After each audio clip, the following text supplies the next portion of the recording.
Unfolding the future. Mastering future perfect tense with irregular verbs. Hello, English language enthusiasts. Today, we are diving into an exciting aspect of English grammar.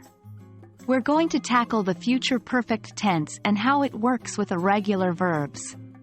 As the name suggests, it's all about actions that will be completed in the future.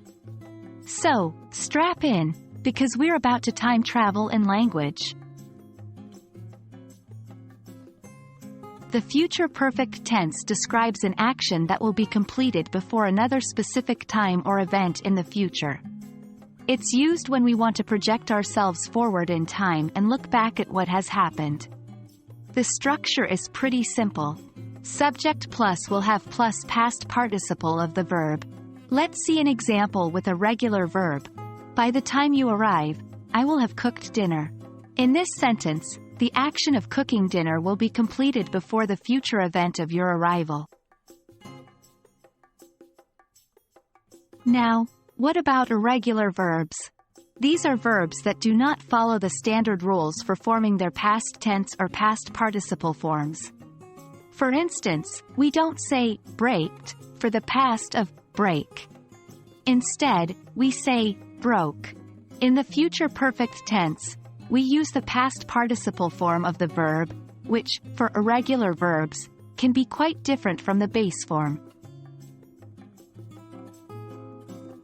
Combining these two elements, let's look at how we use future perfect tense with irregular verbs.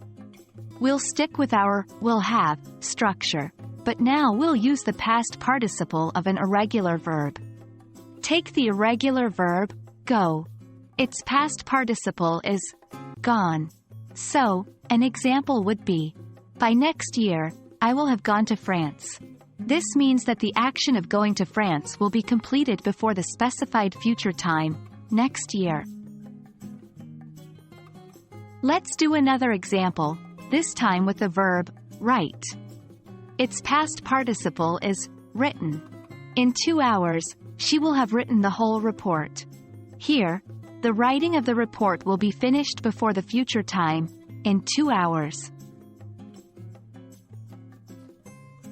Understanding the future perfect tense and its use with irregular verbs can significantly enrich your English grammar.